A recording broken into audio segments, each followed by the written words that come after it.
Boy, this should be interesting. In the fighting here at the lightweight division, your thoughts on the victory? First of all, I'd like to thank God, my team, Al Heyman, Showtime, PBC, my whole team that got something to do with this victory. This is boxing. Sometimes you're gonna face adversity, but I think he won. I think he lost. when they gonna respect me? I came off a 13-month layoff, got in the ring with a 135-pounder that's way bigger than me, and I swam with sharks. I got dropped, got up, and I won the fight. When they gonna respect me? Well, you were saying after the decision, and I know that the crowd had their own opinion, but you went ahead and said the crowd got an opinion. You want to run it back. The crowd got an opinion. Everybody got an opinion. It's like an asshole. We all got one. Right now, I'm going to turn it over to the media. If you have questions for Chris Primetime Colbert, raise your hand. We got Steve Pratt, Martine Botter passing along the microphone. Wait until you get a microphone and give us your media affiliation. Keith Eidick, you're first, by all means. Chris, congratulations. Thank you, brother. When it went to the cards, what was going through your mind before the scores were announced? Nah, I knew it was a close fight. I'm an honest critic to myself. I knew it was a close fight. I said, damn, that knockdown might be a draw. I don't want no draw. I need to win. But in boxing, isn't sometimes you're gonna win pretty, sometimes you ain't. Today just wasn't a pretty win, but it don't matter. I got the win.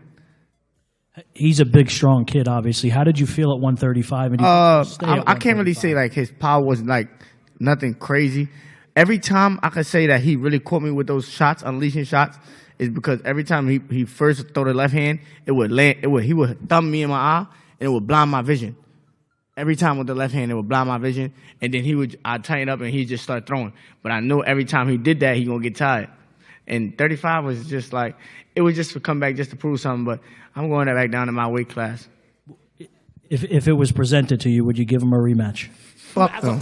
He was being a sore loser. He should have never been a sore loser. If he would have took the loss like a man, I would have gave him a rematch. Oh my God. I took my loss like a man when I lost, I'd have gave him a rematch. But he was being a sore loser, so now he ain't getting nothing. Questions? Chris, first of all, man, congratulations on Where you at? Where you at? I'm over here. Over here. First I of see all, you. congratulations on your win, man. Thank you. How convinced are you that you won this fight? I'm very and why not a rematch? I'm very convinced, and I said it. The only reason why he ain't getting no rematch is because he was being a sore loser. In this sport, it's either you're going to win, you're going to lose, or you're going to get a draw. And you got to take that like a man. You got to take your loss like a man the way you take your wins. You see the way I did my last fight? I took that on the chin. There was nothing I could do. I could have went up there and cried, and made excuses. That wasn't me. I was sick. I was this. I didn't make no excuses. I take my loss on the chin like a man. So why he didn't take his? And now he ain't getting no rematch, and I'm going back to my weight class. God damn, that's some corny Questions shit. for Chris? Were you Colbert? concerned at Kinda any dig time it. in the fight?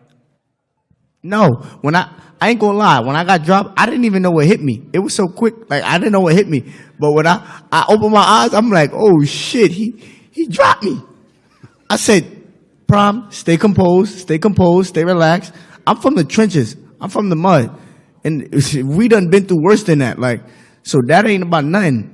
It's just about how you get up and how you handle the situation. I got up and I started backing him up. He caught me with good shots. I ain't gonna lie. He caught me with good shots, but I started dictating the fight with the jab, started backing him up, touching the body. There's no question that if I won or not. I mean, he can have his opinion, but like I said, if he got his opinion, everybody got an opinion. It's like we all got an asshole. Questions for Chris Primetime Colbert? Raise your hand and ask away for the former world champion going back down to his weight class at 130. Yes, I am. I'm going to get my belt. I ain't no 135-pounder naturally. I just went up to prove something, and I got the victory. I would have gave him a rematch because I don't care. I'm in this sport just to create a legacy, and that's a fight that could create a legacy. Me and him fighting again, but he was being a sore loser. He was talking crazy. I'm not with all that. I'm a professional man. Since we have you here, I might as well ask you, are you targeting anybody at 130? I want my belt. I was curious to see if you're going to stay at 35, you're going back to 30. You mentioned you're staying at 30. Is there anybody that you have your sights set on right now? I want my rematch. If I can't get my you rematch, want to fight Hector Luis Garcia yes, next? If I can't get my rematch, then whoever Al Heyman sending me, I'm gonna take him. All right. You know, I was never one of those fighters shy to take a challenge. Because if you want to get technical, I could have came back. Al Heyman offered me lesser opponents. I could have came back and took a bum. I said, nah, what am I proving by fighting these guys? I'm going to beat them, and I'm walking around with my chest high like, yeah, I'm the man. Nah, let me fight somebody that's a shark. Let me swim with the sharks, and I don't even know how to swim. You have been... More reason I believe that he was never going to give Rayo a rematch, even if Rayo was humble in the post-fight. Like, I don't believe it, bro. But I dig it. It is what it is, man. Numerous times, all the greats. You're a student of the game. What did that mean to you? Shit, this was a dream come true. I always, like, my first fight, first time ever being here, I was Pacquiao versus Thurman.